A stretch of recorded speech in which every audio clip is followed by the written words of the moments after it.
UTS dilanjutkan dengan Bu Dewi gitu ya. Jadi sudah ada kesepakatan kami antara saya dengan Bu Dewi mengenai tugas-tugasnya juga. Jadi nanti akan saya sampaikan di pertemuan sekarang. Tapi sebelum itu lebih jauh mungkin teman-teman baru melihat muka saya gitu ya di semester ini kok baru tahu ada Bu Mayang gitu. Nah, jadi saya izin share screen dulu untuk materi hari ini ya.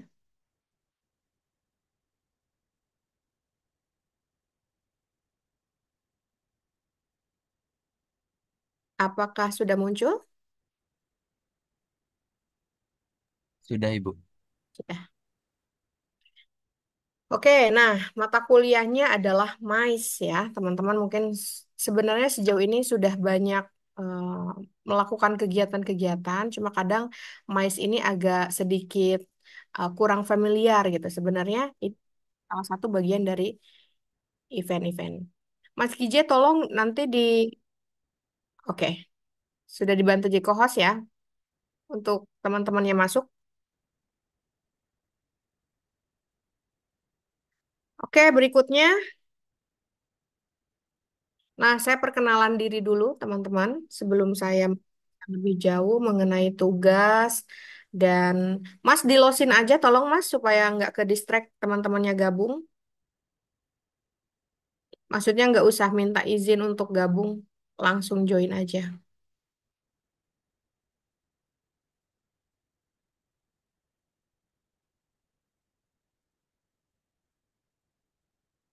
Sudah? Oke. Nah, saya bernama lengkap Mayang Rianti, teman-teman.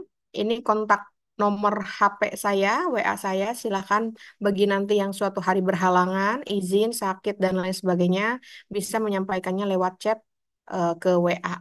Gitu. Nah, untuk riwayat pendidikan, S1 saya selesaikan di Universitas Komputer Indonesia, Unikom di Bandung.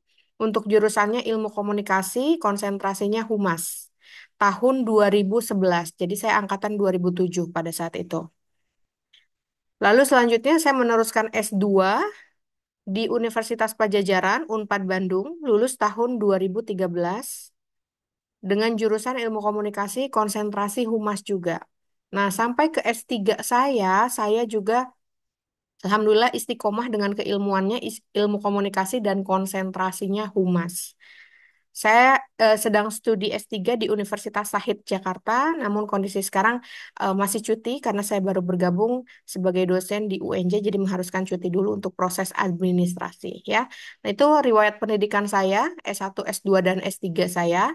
Lalu berkaitan dengan pengalaman kerja, Bu Mayang ini kerjanya dulu di mana, terus di bagian apa, berapa lama, saya akan jelaskan di pertemuan pertama ini ya.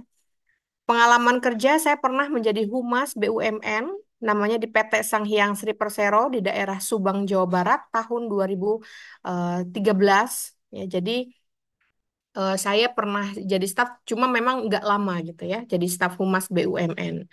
Lalu ketika lulus S2 saya jadi dosen di Universitas Subang selama 1 tahun. Kenapa kok sering di Subang, Bu Mayang? Karena memang domisili saya di Subang. Ada orang Subang di sini? Nggak ada ya. Oke, lanjut. Lalu selanjutnya, nah ini yang lama, saya menjadi dosen di IBI Kosgoro 1957, itu posisinya lokasinya di Jakarta Selatan di Lenteng Agung. Saya menjadi dosen di sana dari tahun 2015 sampai 2024. Berarti tahun ini dong Bu, memang terakhir saya bekerja di bulan Januari di IBI Kosgoro tahun ini.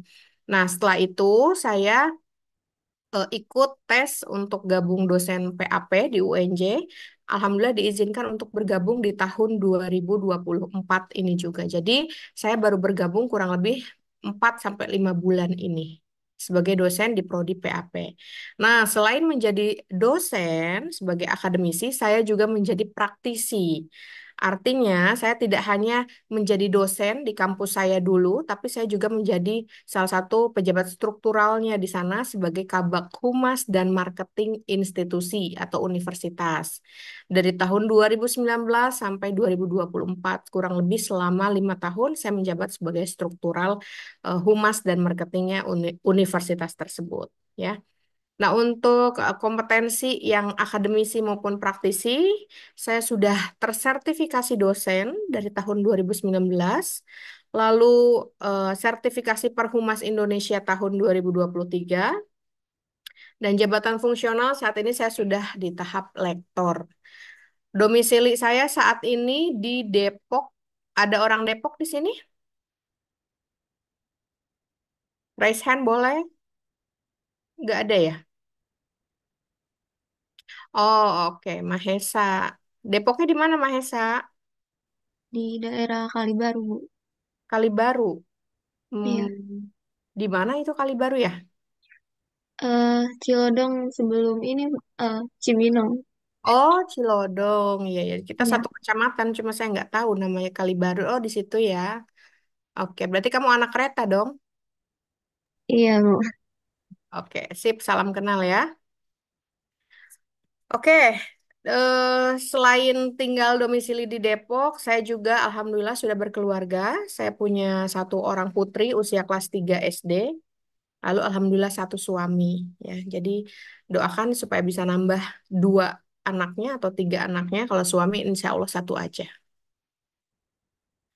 Oke, nah itu perkenalan singkat saya, data diri saya. Mungkin teman-teman ada yang mau ditanyakan lagi selain ini?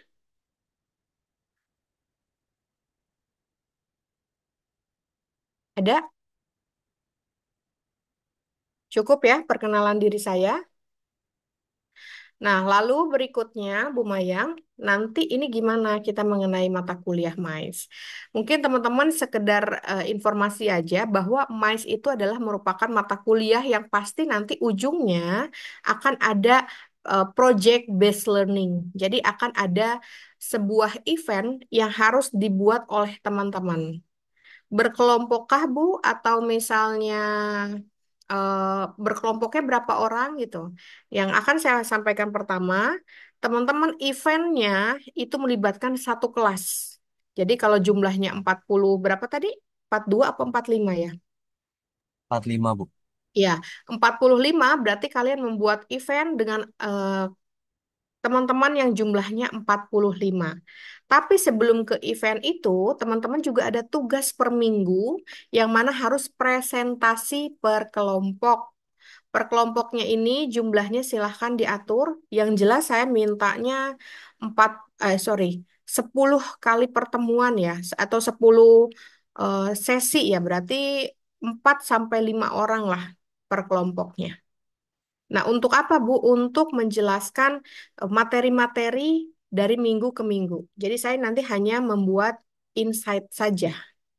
Seperti itu ya. Nanti selesai presentasi, kalian saya berikan insight. Terus selain dari itu, kalian juga wajib per minggunya nanti harus menyampaikan progres atau gagasan yang akan kalian buat eventnya itu dalam bentuk proposal. Gitu ya. Jadi sudah harus mulai dirancang. Kira-kira nanti kalian akan membuat event apa? Saya sepakat dengan Bu Dewi. Bu Dewi, apakah kita tentukan mahasiswa dari sekarang mengenai eventnya? Jangan Bu Mayang. Yang penting mahasiswa suka, senang menjalankan eventnya. Biasanya mereka jadi maksimal. Gitu. Kalau kita tentukan kalian harus membuat ini ya, membuat conference ya, kalian harus membuat seminar ya, kalian harus membuat workshop lah ya, gitu. Nah, biasanya mereka jadi setengah-setengah. Tapi kalau kita kasih kebebasan keleluasaan ke mereka, silakan mau event apa, festival kah, atau pameran kah, gitu ya. Kita hanya memfollow up saja.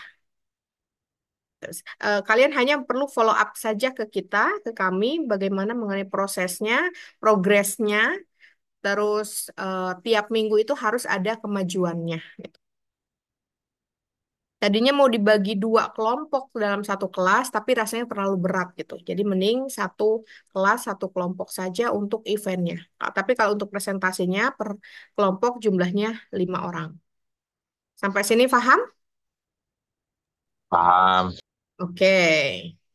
Nanti silakan kalian, karena nanti di proposal itu kan banyak ya unsurnya. Yang pertama penentuan temanya, terus rancangan RAB-nya, terus juga struktur organisasinya, mau siapa nih ketuanya, siapa misalnya koordinator konsumsinya, siapa koordinator tamu eksternalnya gitu. Nah, silakan kalian bagi sesuai dengan passionnya masing-masing.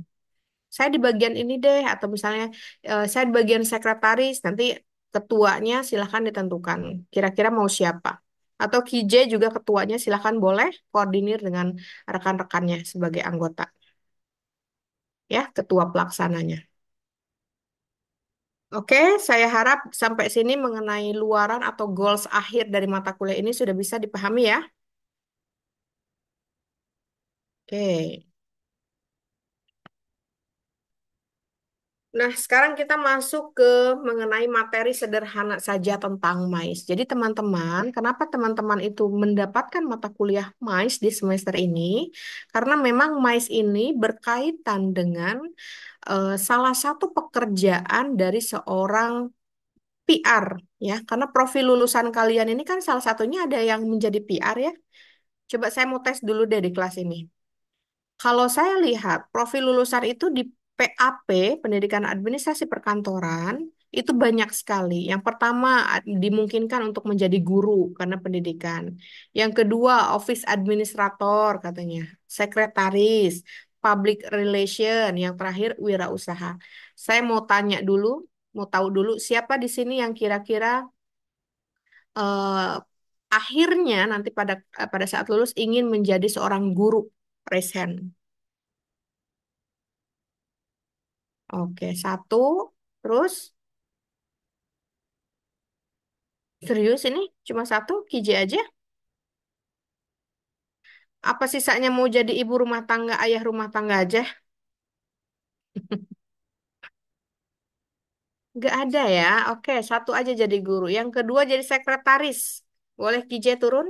Ya, sekretaris Bu. Oke, empat, lima, enam, tujuh, delapan. Berarti delapan, sembilan. Lumayan, ada 9 orang. Boleh turun yang 9 orang? Oke, berikutnya yang mau jadi di administrator aja, Bu, di perkantoran gitu. Ada? Satu, dua, tiga, enam. Enam, 12, 18, 24, 24, 27.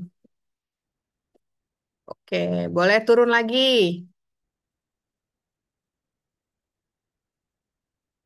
Oke, yang jadi PR, Public Relation.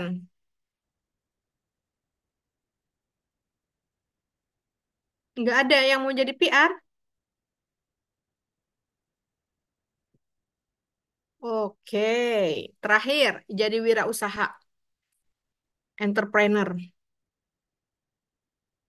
Rafli. Oh ini, wirausaha, Zaki, laki-laki ya semuanya. 3 orang. Oke, saya sudah dapat gambaran. Oke, terima kasih. Boleh turun.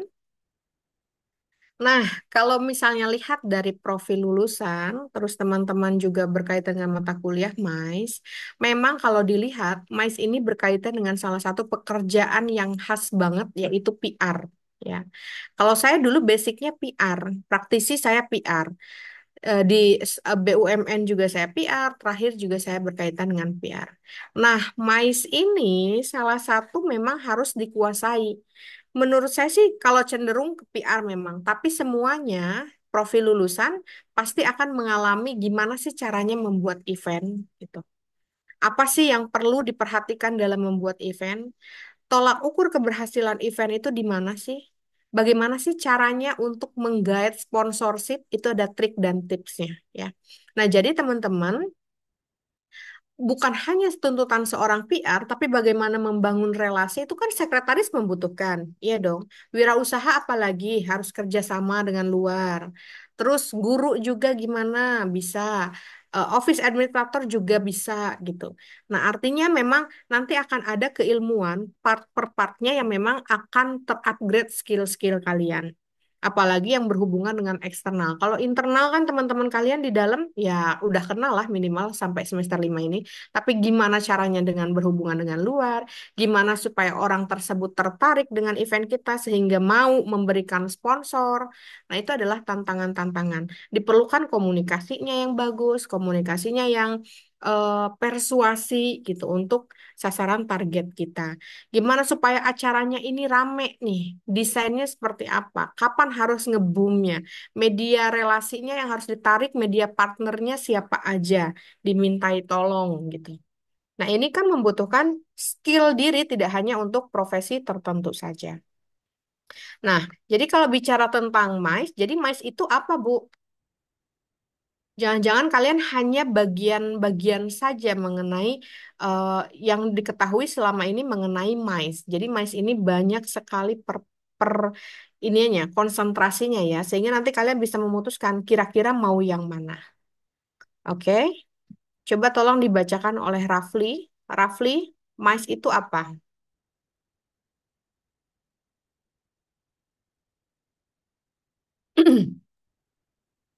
Ya Bu, Ya,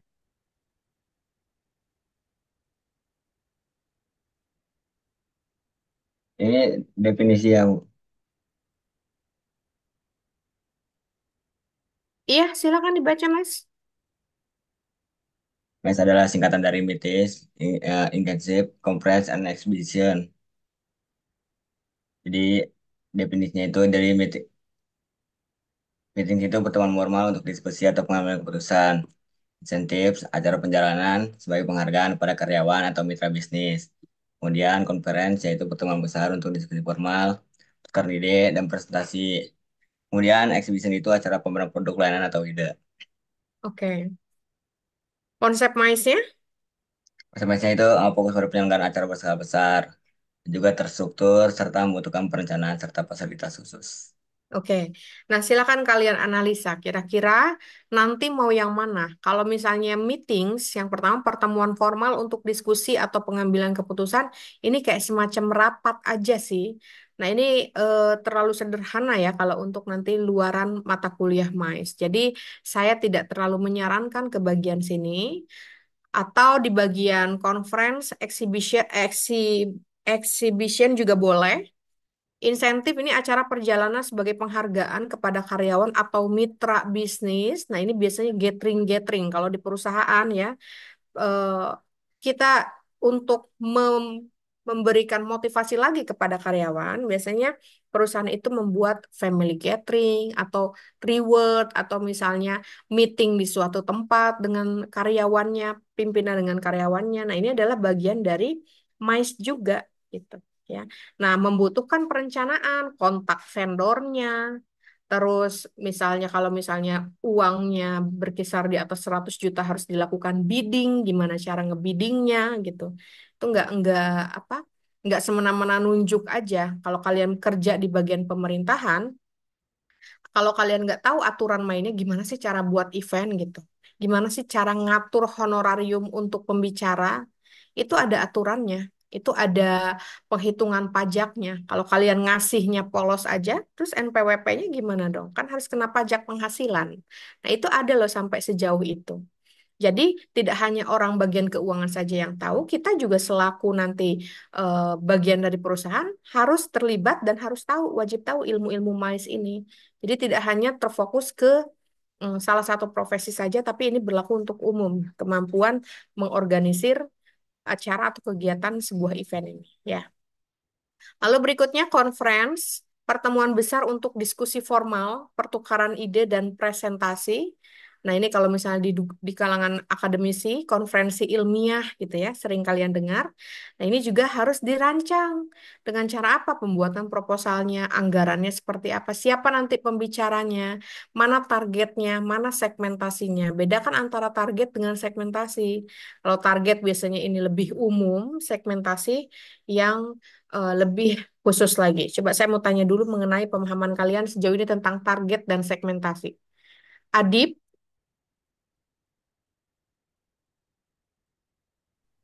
Ya saya Ibu. ya, Adib bedanya target dengan segmentasi. Mungkin setahu saya Bu, kalau target itu lebih objektif Ibu. Contoh kalau misalkan target untuk usia remaja itu bisa dari target umur 15 sampai 17 tahun, tapi kalau subjektif mungkin lebih ke arah sebagai contoh subjektif untuk usia 19 tahun yang mana usia SMA kelas 3 Ibu. Seperti itu. Ya. Jadi kalau misalnya target dengan segmen itu bedanya, eh, kalau segmentasi lebih fokus ya, lebih lebih tepat sasaran. Kalau misalnya target itu lebih umum. Contoh, kalau kalian misalnya jualan popok, itu targetnya ibu-ibu. Kalau bapak-bapak kan biasanya jarang untuk sampai concern terhadap popok bayi gitu. Ibu-ibu nih targetnya semua perempuan dewasa. Tapi yang menjadi segmentasi siapa? Ibu-ibu yang punya bayi atau anak kecil, balita gitu. Nah, itu yang disebut dengan segmentasi. Dia lebih fokus dibandingkan dengan target. Nah, jadi nanti di tiap sasaran kalian juga targetnya siapa? Masyarakat, Bu, di Jakarta Timur, Timur misalnya. Siapa segmentasinya? Harus difokuskan lagi. Karena salah satu indikator keberhasilan event itu adalah dengan banyaknya peserta yang hadir dan antusias mengikuti event kita. Banyak sih, tapi nggak antusias. Di dalamnya kelihatan, aduh kayaknya nggak semangat nih peserta. Atau misalnya datang juga karena terpaksa ancaman. Nah, itu yang menjadi tolak ukur keberhasilan salah satunya dilihat dari peserta yang hadir dan banyak. Jadi gimana kalian nih supaya start di awal, makanya di pertemuan ketiga keempat sudah harus merancang proposal supaya persiapannya jauh lebih matang. Ya. Nah, berikutnya selain conference, ini juga ada exhibition, acara pameran produk, layanan, atau ide. Produknya kalau misalnya ada nih, produk apa ini harus ditampilkan, misalnya hasil karya seni siapa, atau misalnya apa ya, kalau ke layanan atau jasa seperti wedding gitu, wedding organizer, terus kalian selaku IO-nya, silahkan saja nanti dipilih atau mau festival dan lain sebagainya, silahkan. Ya. Nah, jadi konsep MICE ini fokus pada penyelenggaraan acara berskala besar, terstruktur, dan membutuhkan perencanaan serta fasilitas yang khusus. Ya. Saya pernah waktu itu, kalau saya dulu kerjaannya selama 5 tahun itu buat event. Tiap hari itu pasti ada aja kegiatannya. Ada yang berskala lokal, nasional, bahkan internasional. Kalau udah melibatkan internasional, berarti kita harus tahu juga mengenai protokolernya. Nanti kalau yang bagian ngehandle tamu internasional, itu kalian sudah harus tahu dari negara mana, kebiasaan mereka seperti apa, mereka maunya makan apa. Dulu saya ada meetings ya dengan pejabat dari negara China, sorry, negara Jepang. Orangnya dari negara Jepang. Nah, dari negara Jepang itu dia nggak mau makan sembarangan gitu. Saya nggak mau makan, apalagi kalau kita kasih sayur asem gitu ya, ayam kecap, mereka nggak mau. Jadi mereka harus standarnya seperti apa. Dan yang memberikan nanti minumnya ke orang-orang itu nggak boleh sembarangan. Tiba-tiba kalian di bagian konsumsi nih. Bagian konsumsi mau nyelonong aja ngasihin aquanya. Itu nggak boleh. Ada protokolernya. Biasanya kalau pejabat-pejabat penting itu, dia itu ada tim ajudannya. Sampaikan ke ajudannya, Bapak, ini gimana? Apa boleh saya atau mau Bapak? Jadi kalian bisa dipidana kalau tiba-tiba nyelonong. Kan khawatir yang dibawa ini airnya bener nggak gitu. Sampai sebegitunya. Ya.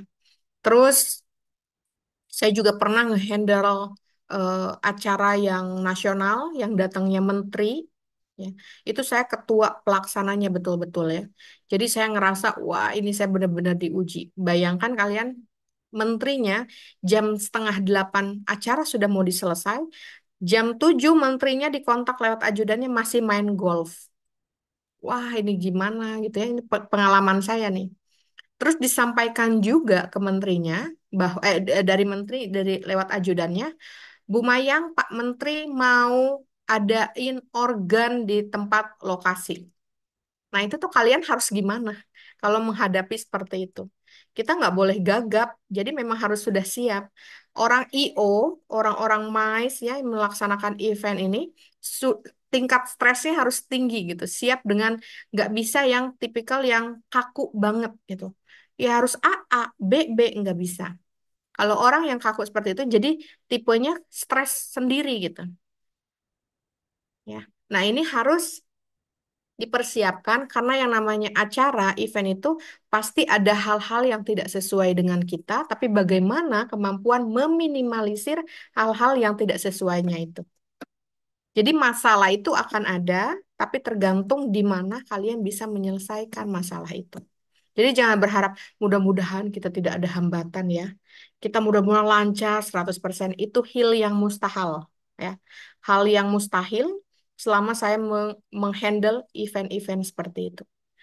Kalau kalian tipenya yang suka overthinking, besok ada acara biasanya susah tidur. Saya awal-awal seperti itu. Aduh, ini gimana? Ini teman-teman nggak bisa diajak kerja sama. Nanti akan ada tuh tipe-tipe yang begitu. Dia dikasih tanggung jawab, tapi ngilang. Yang harusnya follow up terus ke pembicara, tapi dianya santai. Kita tipenya yang eh, perencanaannya yang matang gitu. Itu akan menjadi salah satu mm, hambatan atau tantangan untuk kalian sendiri. Tidak hanya upgrade skill di lapangan, tapi juga ke personality kalian. Nanti kalian akan diuji nih kesabarannya, kedewasaannya saat event. Karena pada saat acara berlangsung, ada suatu ya event seperti ini, sifat aslinya itu akan muncul. Egonya masing-masing akan kelihatan. Coba aja. Nanti biasanya suka ada yang ngadu nih. Saya kan pegang mata kuliah event, udah 10 tahun saya jadi dosen, pegang mata kuliah event, suka ada aja yang ngadu, Bu, ini tuh nggak kooperatif deh, Bu. Gitu.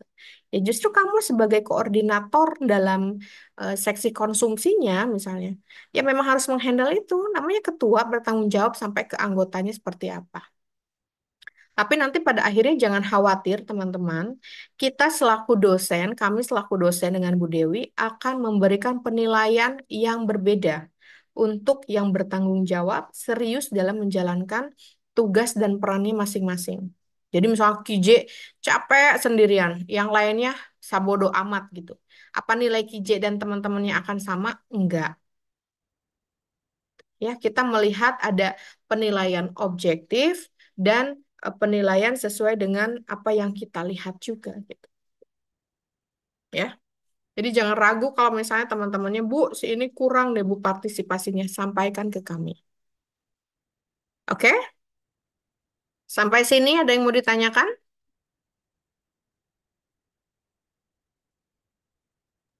Bu, mau nanya Bu, untuk konsepan Mm-mm. acara nanti itu minimal paling lambat di umumnya di pertemuan ketiga atau bagaimana Bu? Nanti saya share untuk RPS-nya di pertemuan keberapa. Oh gitu, baik Bu. Ya, oke. Ada yang lain? Pertanyaan? Cukup? Oke, kita lanjutkan. Nah, ini ada sejarah tentang mais. Dibaca, dibantu sama Mbak Syifa. Tolong Mbak Syifa.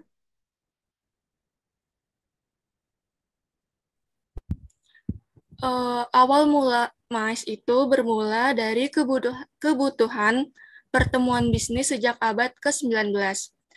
Lalu perkembangannya pada abad ke-20, di tahun 1950-an, perkembangan pesat transportasi udara membuka peluang bagi MAIS. Lalu selanjutnya pada tahun 1980-an munculnya konferensi teknologi dan pameran besar seperti CES. Dan evolusinya di abad ke-21 yaitu meningkatnya konferensi virtual dan hybrid serta fokus pada keberlanjutan dan pengalaman peserta. Oke, jadi katanya tahun 1950-an itu sudah mulai apa namanya? Muncul konsep-konsep dasar mengenai MICE. Jadi MICE ini dari dulu sudah ada, kayak buat event, kenegaraan, itu ya ada kegiatan-kegiatannya berskala nasional maupun internasional, itu sudah ada dari zaman bahela ya kalau orang Sunda bilang. Nah, 80-an sudah mulai nih konferensi teknologi, karena kan teknologi 80-an udah ada ya, TV udah mulai, terus kamera-kamera juga sudah banyak dipakai, apalagi sekarang teknologinya sudah real time, artinya bisa dilakukan hybrid, video conference, terus konferensi ilmiah juga dengan negara mana sudah bisa dilakukan gitu.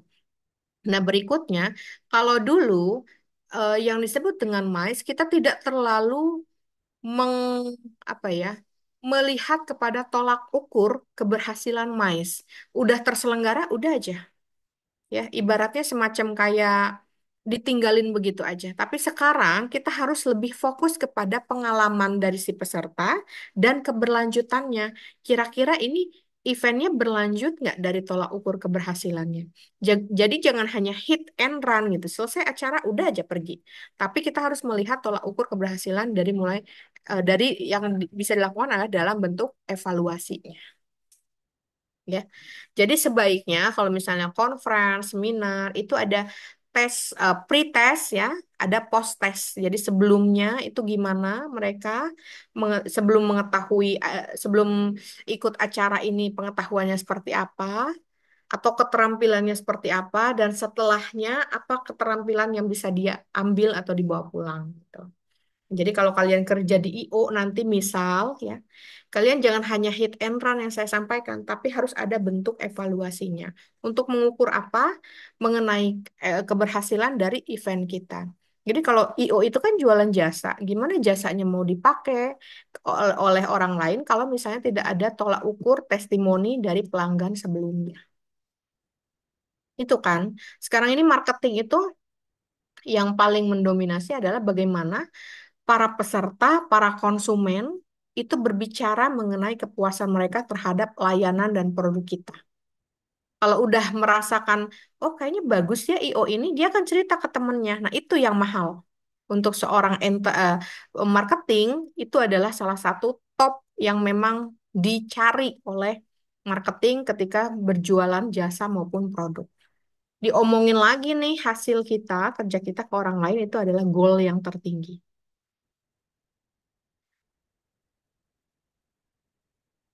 Nah, ini yang tadi sudah dibahas sedikit mengenai jenis-jenis acara MICE-nya. Yang pertama ada meetings, pertemuan, contoh rapat dewan, pertemuan perusahaan, workshop, seminar, dan lain-lain. Contoh perjalanan motivasi, liburan bersama perusahaan, konferensi, pameran. Kalian suka nggak sih kalau kondangan, eh, kenikahan teman atau keluarga gitu ya, ada tim IO-nya.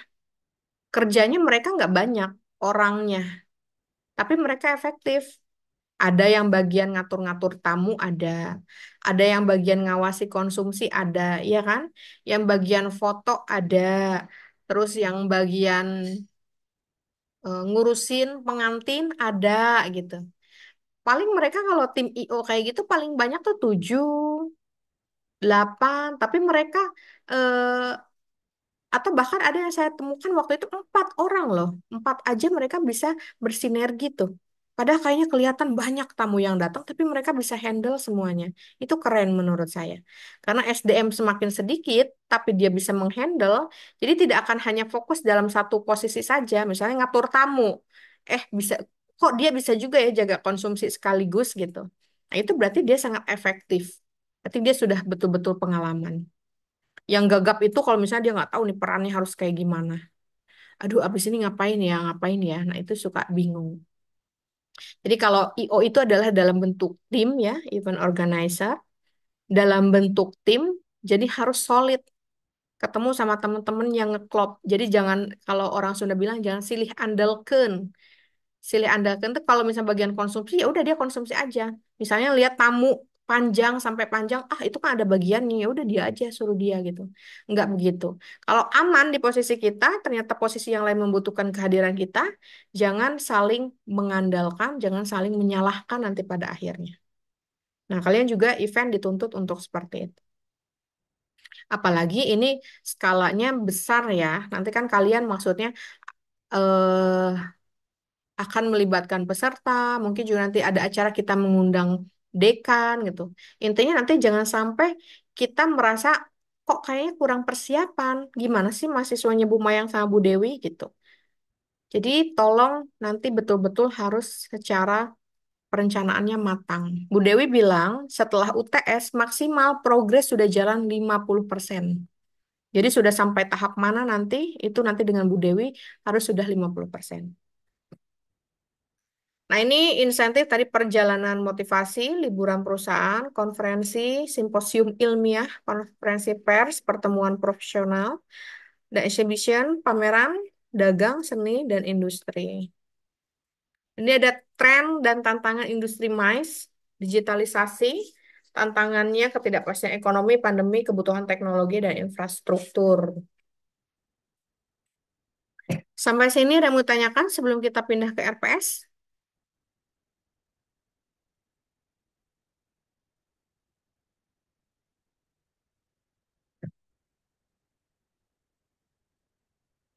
Oke, kalau cukup.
Sudah muncul?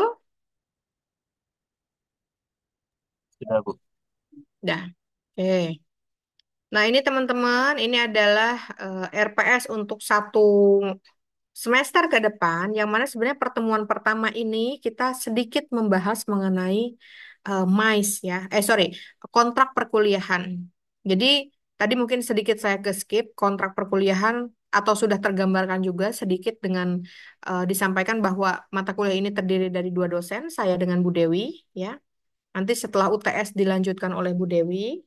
Terus untuk kuliahnya Bu, apakah kita online terus? Enggak. Nanti minggu depan ganti-gantian aja kita offline.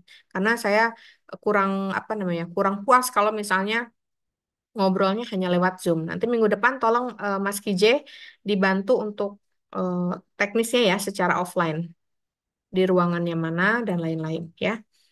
Nah, di pertemuan kedua, ini sebenarnya sudah masuk transisi mengenai materi-materi sedikit. Tapi sudah saya sampaikan kan mengenai mais, jenis-jenis mais, dan lain-lain. Mungkin nanti di depan, teman-teman sudah mulai presentasi per kelompok yang tadi saya sampaikan. Jadi teman-teman di pertemuan berikutnya, ketiga, keempat, dan lain sebagainya. Sorry, pertemuan ketiga nanti teman-teman sudah mulai presentasi nih di pertemuan kedua. Paham nggak? Ya, pertemuan ketiga, keempat, nanti teman-teman sudah mulai harus presentasi di ketiga. Jadi, tiap kelompok dibagi silakan mau 4 atau 5 orang dari masing-masing. Yang jelas ada 10 kelompok presentasi mengenai minggu masing-masing itu di bagian mana gitu. Paham? Nah, selain mengenai presentasi, teman-teman juga sudah mulai memberikan rancangan kira-kira mau apa. Temanya seperti apa, siapa targetnya. Terus jangan lupa yang paling krusial dalam salah satu event itu adalah mengenai dana kan. Sedangkan posisi di sini dana tidak kita sponsorin. Jadi teman-teman diwajibkan udah bukan dimungkinkan lagi ya, diwajibkan untuk mencari sponsorship. Maka kenapa saya suka eh, push di awal karena supaya mendapatkan dana sponsorship itu kan nggak gampang. gitu. Jadi harus start jauh-jauh hari. Silakan teman-teman buat proposal untuk sponsorship. Sepengalaman saya dalam membuat event, proposal yang real dengan sponsor itu harus dibedakan. Jadi harus ada dua proposal. Proposal yang real dan proposal untuk sponsor. Karena biasanya kalau misalnya kita menerima atau saya aja pribadi ya, kalau misalnya ada orang yang meminta sponsor ke perusahaan, saya akan melihat RAB-nya. Kalau kalian terlalu ibarat terlalu kecil RAB-nya, ngasihnya juga akan kecil. Misal paket sponsornya ada paket gold 5 juta, 3 juta, 2 juta misalnya ya. Nah, itu kalau misalnya paket-paket seperti itu belum tentu orang mau ngasih juga yang paling kecil 2 juta. Bisa jadi ngasihnya cuma 500 atau sejuta. Nggak masuk ke paket mana-mana, tapi di situ kalian harus bisa menjanjikan ya. Artinya kira-kira keuntungan untuk perusahaan apa kalau di luar paket yang sudah ada. Sebelumnya udah pernah bikin event belum sih? Semester 5 ini, Mas Kije?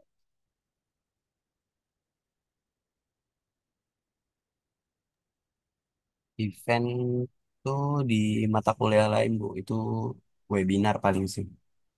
Webinar. Iya. Oke, jadi sudah ada ya. Kalau webinar kan biasanya biayanya nggak terlalu besar ya. Tapi kalau misalnya yang luring itu biayanya kan kita ada konsumsi dan lain-lain. Nah, itu dari mana? Ya dari sponsor ini. Jadi jangan sampai kami selaku dosennya tiba-tiba ada orang tua murid yang datang, orang tua mahasiswa yang datang ke kampus. Ibu, ini kenapa anak saya kok patungannya sampai gede banget katanya? Berapa, Bu? Saya bilang, satu orangnya 300.000 buat apa? Kata orang tuanya. 300.000. Emang saya pernah memungut ya, Bu. Ternyata mereka itu membuat event yang terlalu fantastis. Ya, terlalu fantastis. Akhirnya apa? Akhirnya itu dana nggak cukup. Dana sponsorshipnya mereka telat untuk bergerilya mencari sponsorship. Akhirnya dana itu dibebankan ke mahasiswa masing-masing tanpa sepengetahuan saya. Jadi mereka di depan saya, oke Bu, baik Bu, sponsorship aman Bu. Ternyata itu dananya adalah dari dana mahasiswa itu sendiri. Orang tuanya keberatan datang ke kampus.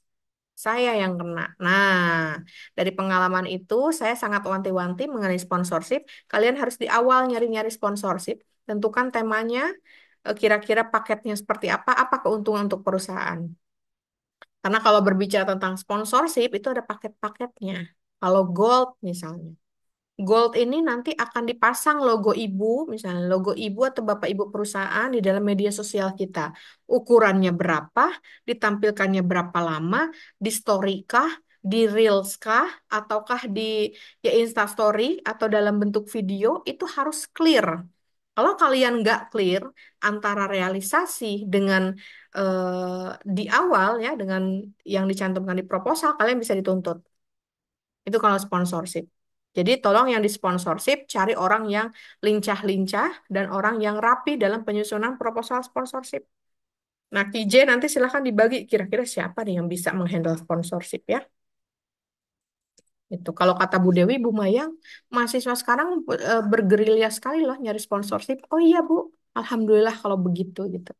Karena pengalaman saya yang dulu, saya takutnya jadi ternyata enggak kesampaian, akhirnya biaya anggarannya dibebankan ke mahasiswa. Kalau toh misalnya nutup kekurangan ya 5.000 per orang mah ya masih wajar. Tapi itu sampai 300-400.000 orang tuanya keberatan datang ke rumah. Apaan ini Bu katanya. Kok dosen mungut biaya? Loh, mungut biaya apa? Saya bilang kan. Nah ini ternyata ada kendala yang seperti ini. Jadi saya harapkan nggak ada istilah seperti ini di kelas kalian ya. Paham? Oke, nah jadi minggu depan kalian harus persiapkan sudah mulai dari pengertian proposal acara itu apa, PPT-nya ya, presentasinya. Terus sekalian juga kalian sudah mulai menentukan temanya.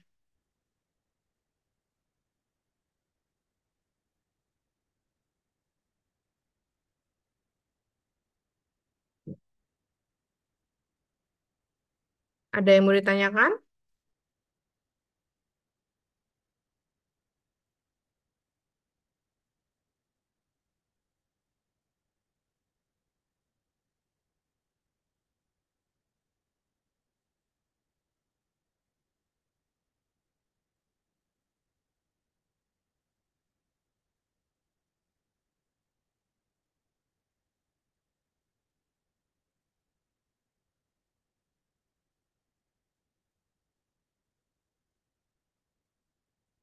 Ini saya tandain ya, di mana kalian harus melakukan sebuah progres di pertemuan keempat.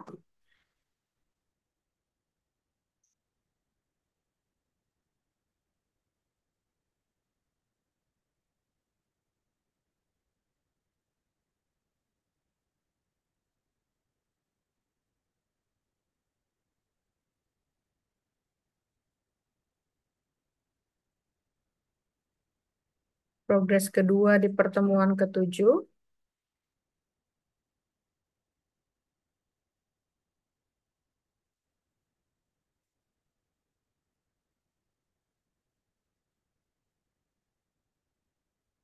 Nah, di 9 itu masih seputar presentasi-presentasi.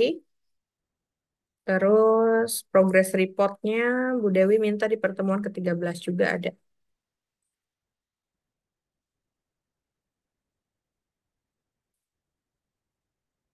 13 sampai ke 15 nih.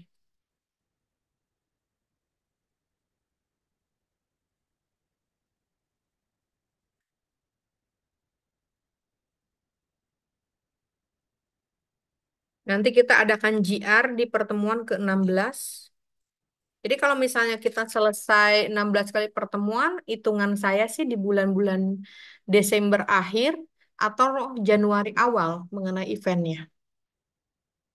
Silakan teman-teman nanti bisa diperkirakan kira-kira mau Desember kah atau di Januari. Tapi kalau aman saya sih di Desember. Nah, perhatikan juga kalau eventnya dia outdoor, Desember itu biasanya hujan. Ya. Bahkan orang event itu harus memperkirakan hal-hal yang terkecilnya seperti apa.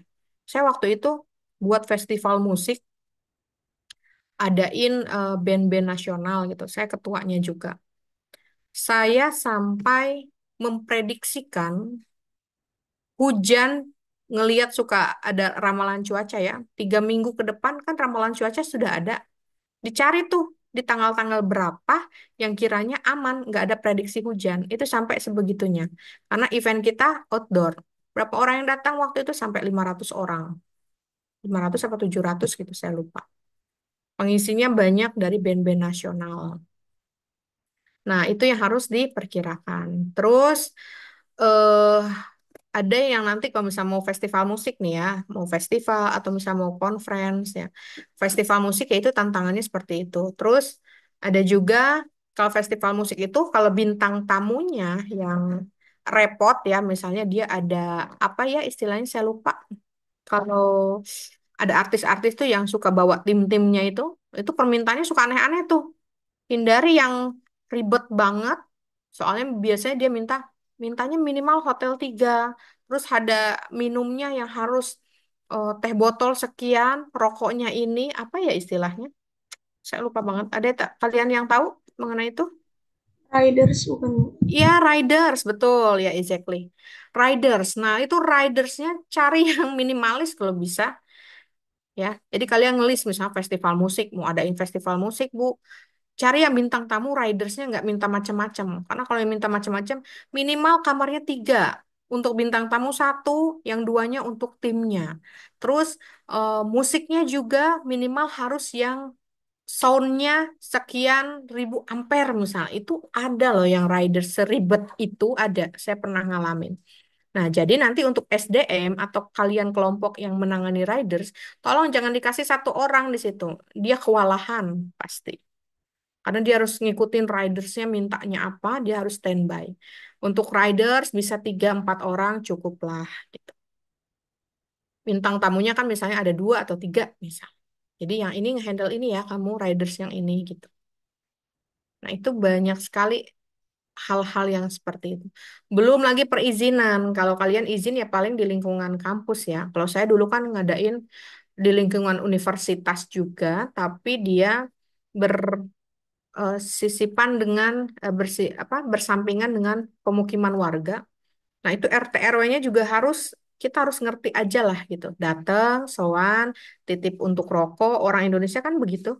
Rokok atau misalnya bawa parcel, itu kalian aman. Tapi kalau enggak, jangan harap kalian nanti bisa tenang melakukan eventnya. Nah, kalau di tingkat universitas berarti perizinannya yang harus kita lakukan. Ya. Nah, terus kalau misalnya di tingkat nasional juga, saya perizinannya waktu itu sampai Polda. Ngurusin itu izin, ngawal suratnya. Nah, itu juga namanya polisi di Indonesia ya. Ya, suka ada aja oknum-oknum yang minta japrem. Nah, itu kalian harus bagaimana mengantisipasinya supaya anggaran ini nggak boncos. Nanti uang sponsorship hilang dong hanya untuk nutupin perizinan aja. Itu harus diperhitungkan. Kalau misalnya ada festival musik, nanti band-bandnya pas ditanya, sorry, band-bandnya nanti pasti ditanya tuh sama polisi. Siapa yang hadir? Jadi polisi itu ya, kepolisian itu punya namanya list-list band di Indonesia, mana yang tingkat satu, tingkat dua, mereka punya klasterisasinya gitu ya, kelas-kelasnya. Kalau misalnya bandnya kayak Slank, Jamrut, Changcuters, itu pengamanannya ketat. Kalau polisi yang bisa terjunkan 10-20, kalau bandnya udah keluar muncul yang itu pengamanannya bisa 50 sampai 100 loh. Serius. Ya. Kan mereka ganti-gantian. Makanya pas saya datang, ibu mau siapa bandnya? Oh, saya waktu itu siapa ya? Utopia, terus ada DJ juga. DJ-nya nggak boleh malam ya. DJ-nya itu nggak boleh malam ya, Bu, karena akan terinikan oleh apa namanya? Mereka nanti akan terbawa suasana, apalagi pesertanya mahasiswa katanya. Itu harus hati-hati. Terus penanggung jawab juga nih ketua pelaksana, jangan sampai ditemukan hal-hal yang berbau negatif, misalnya ada yang sampai bawa minuman, itu kita nanti di urusannya repot ke depannya. Nah itu saya sampai keliling beberapa kali, belum lagi polisinya yang, Bu, ini rokoknya belum ada, Bu, ininya gitu. Wah, saya udah kenyang deh ngurus-ngurusin festival musik iya, conference iya, MOU iya, pertemuan meeting situ iya. Jadi sudah banyak makan asam garam untuk event ini. Nah, teman-teman, mudah-mudahan dari pengalaman saya berikut juga teman-teman nanti sering sharing, sering follow up, bisa berjalan dengan lancar. Ya, sampai sini sudah tergambarkan kira-kira tugasnya nanti. Pokoknya yang ditandain biru itu teman-teman sudah harus menyampaikan target ya. Eh, menyampaikan progres, sorry. Jadi minggu depan masih presentasi-presentasi.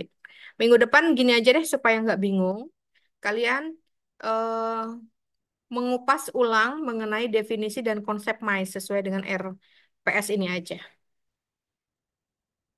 Jadi minggu depannya masih tentang penentuan tema dan lain-lain, baru di minggu 4 sudah mulai harus ada bentuk proposalnya. Tapi nggak semua unsur dalam proposal itu masuk.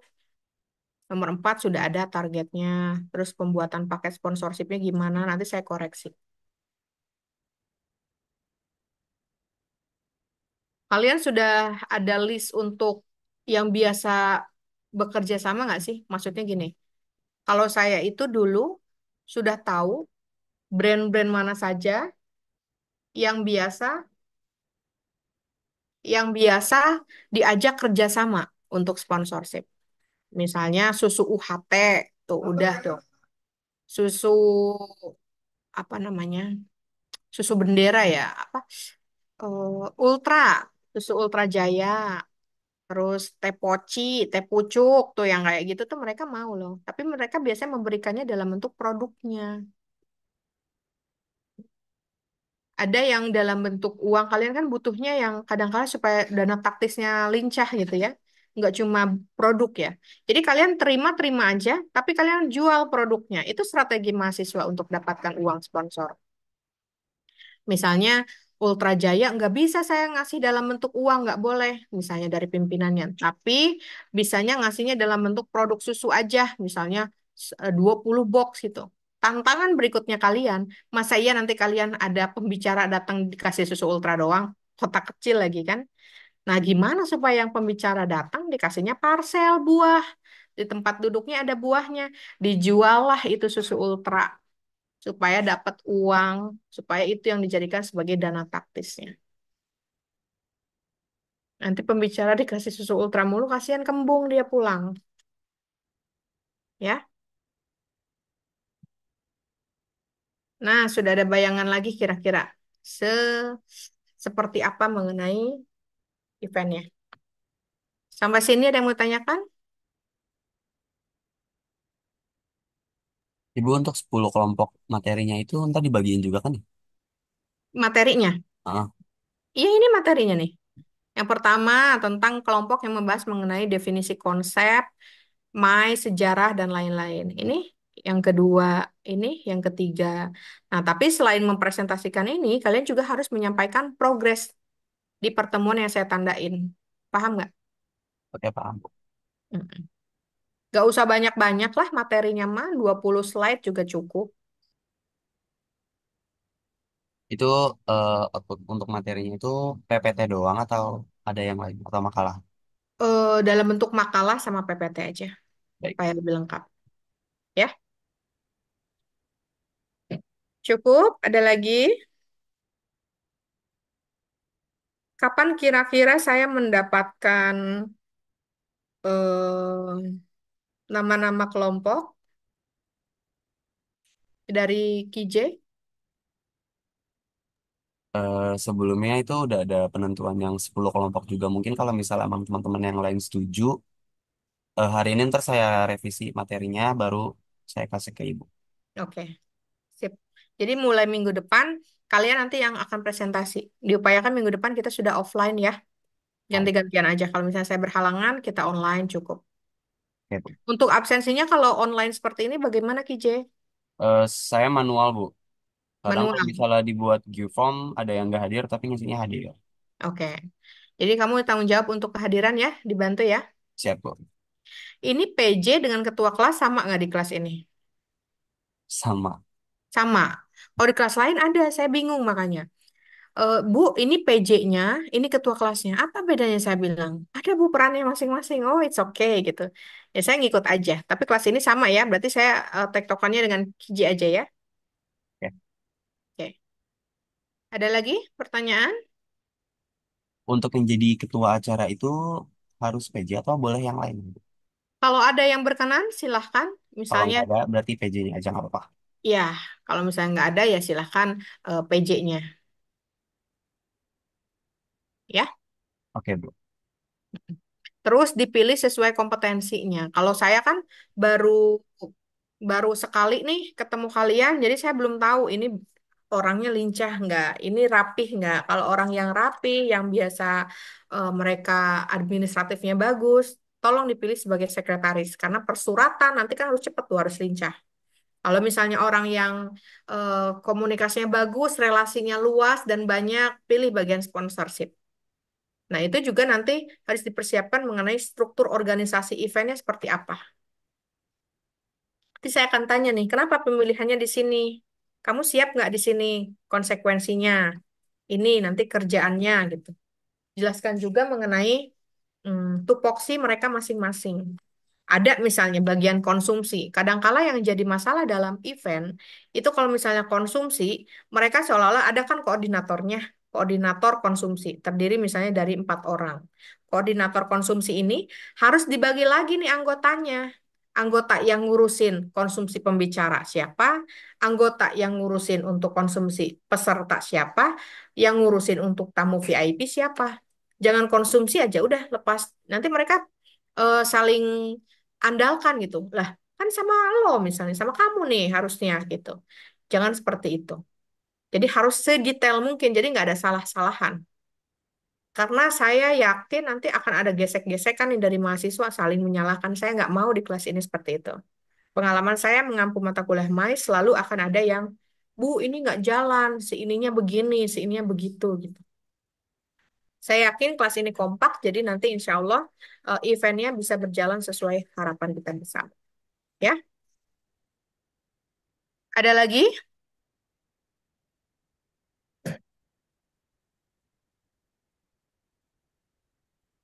Cukup?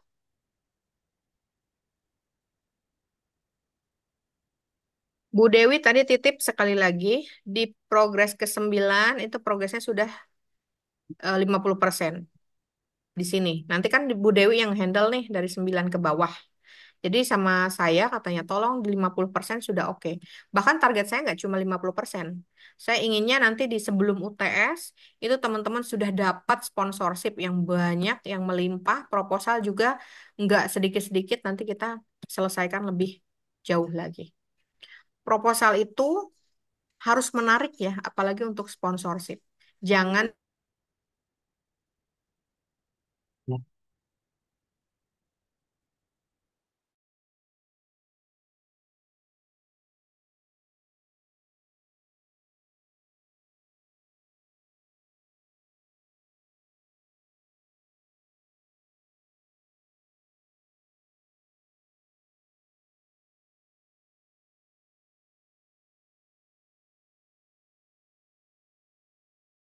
Halo, sorry ya, laptop saya mati lowbat ternyata.